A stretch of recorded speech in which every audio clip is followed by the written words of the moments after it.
Alrighty, my friends, your buddy Jim here, and I am in the process of pretending to be Mr. Plumber. And what I'm doing is I'm installing our natural action, turn this around this way,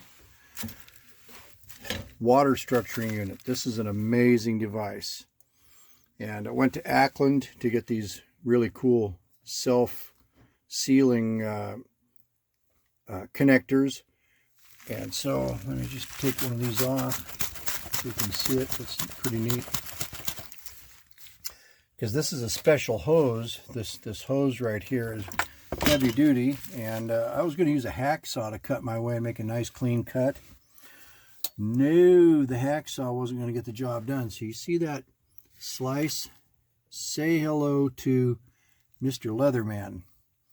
Leatherman saw them babies cut through that, and I'll be finishing it. But anyway, this is the structuring unit, and this thing here has a center alignment thing, and you just, once I get the this thing cut, just stick that on there, and he says just jam it on there hard, and those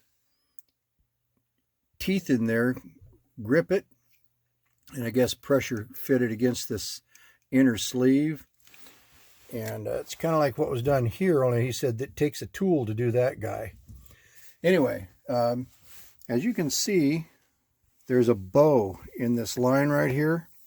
So I'm going to attach one in, because this thing from as you can see here, right above this, the hex head, is how far the hose is going to go in there. So that has to be accounted for, because once it's installed down here, that hose is going to be like so.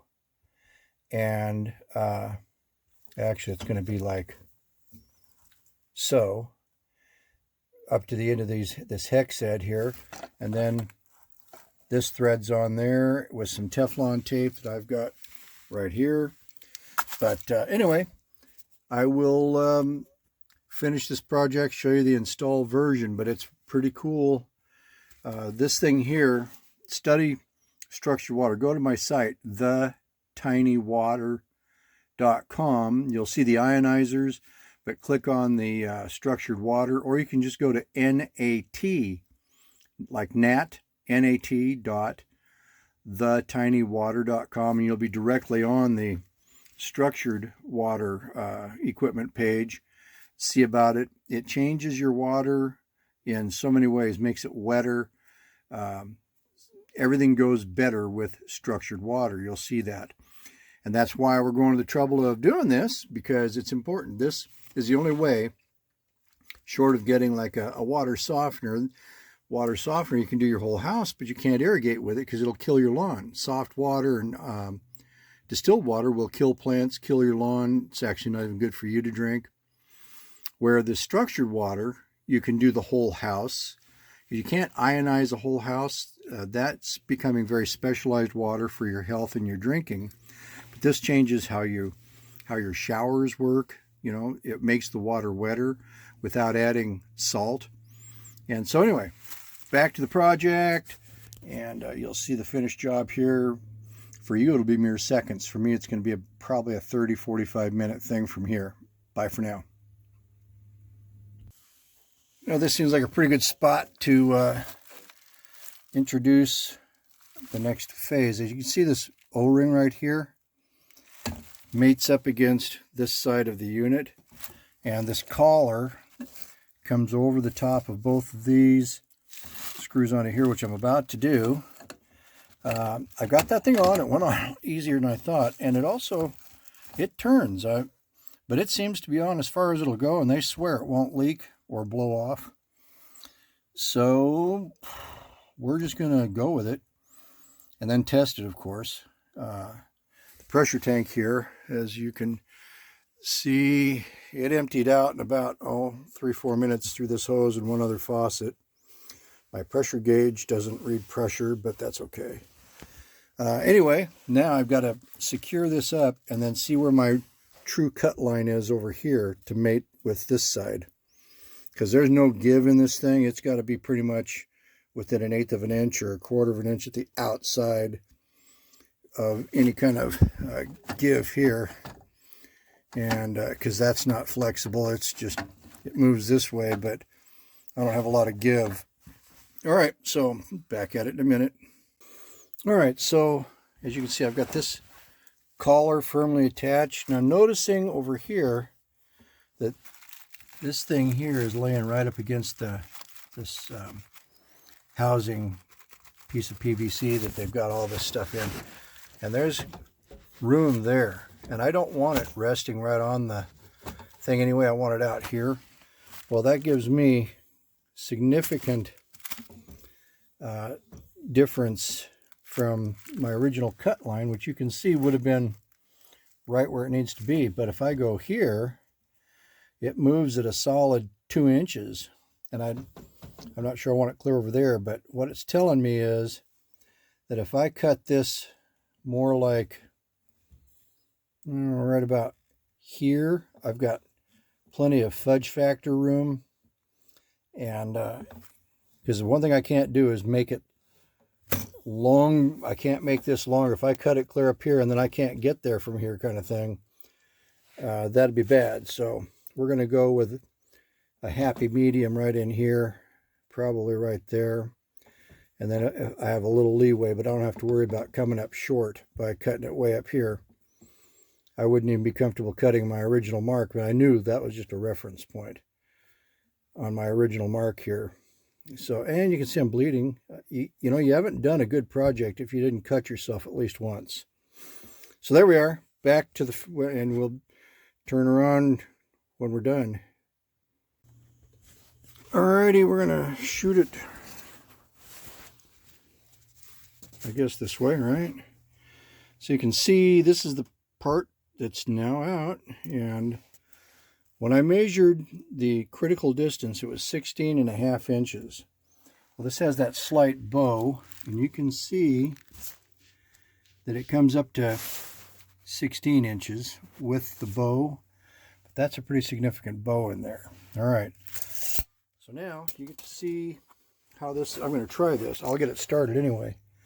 You can see that little collar thing in there, and that lines up with, see if you can see it from over here.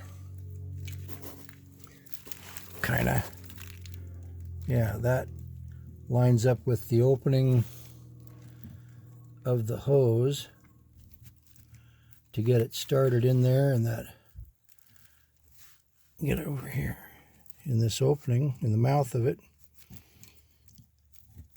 Anyway, there, I've got it, I guess, in there, and then you just, he says smack it real good and drive it on there. Well, I'm going to turn this off and finish driving with a little extra force. There we go. You can see it's moved a lot, but you can see it still turns, which is weird. But when I feel it, that doesn't feel right. And I can't get it off though. Does that one feel the same? Kind of. I don't know. Well, we'll figure it out. All right, so I got water running, and it's not leaking, but I haven't pressurized it. It's just, I'm letting it, I turned this way down so that it will release water, but also be filling the tank and creating pressure. And here's the piece that came out right there. And because of that bow, this was, I had to crank this over just a little bit to mate up with that and seal it. So we're going to hope, because the sleeve that got crooked in there, and I couldn't get this back off for nothing to re-go at it, I'm going to hope it doesn't create an opening where under pressure it can blow out water right in there. So you can see we're doing good. Get a close-up of all the little made-ups. Pretty cool that this collar goes over this and over that, so I could put the collar up here after I got that on. And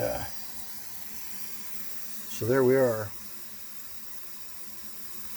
We typically have to let the water run for a while to flush out any rust particles that broke loose from being completely drained, and you know, this whole thing here. And I'm going to shut this off and repressurize with air, because you have to have some air in there to keep the bladder from becoming waterlogged, or water hammering as they call it. Anyway, so far a success, but once we're at full pressure, we'll see if this thing here is holding like it's supposed to. I've got this turned down enough that it will pressurize completely and shut the pump off, even though it's still got a little water running. And we should be golden here. That's the plan. All right. Back in a couple minutes and see if it's blown off or holding on. Well, ladies and gentlemen, success. The pump has filled the tank. It has pressure since shut itself off. We have no blowing off or leaking. The structured unit is there, and we are done.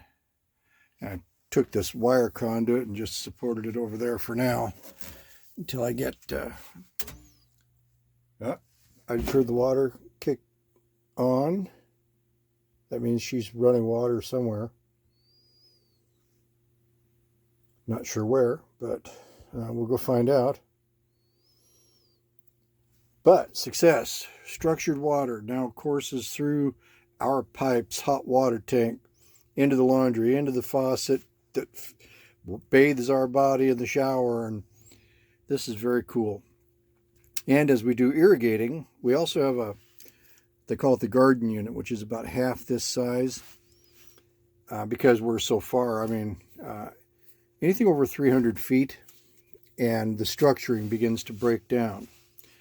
It's still structured for quite a ways, and if you stop the water, it structures and then start again. But anyway, we have the garden unit out there where we can attach it to the end of the hose, or for our field, we can, because it's less than 300 feet, we can put it right on the beginning of the hose, so that it's structured water going into a structure to restructure when it's, you know, that kind of distance. But from here to the house is only like 30 feet. So there we are, people. It's looking good, holding up, not leaking. I'm a proud daddy of a structured water unit installed.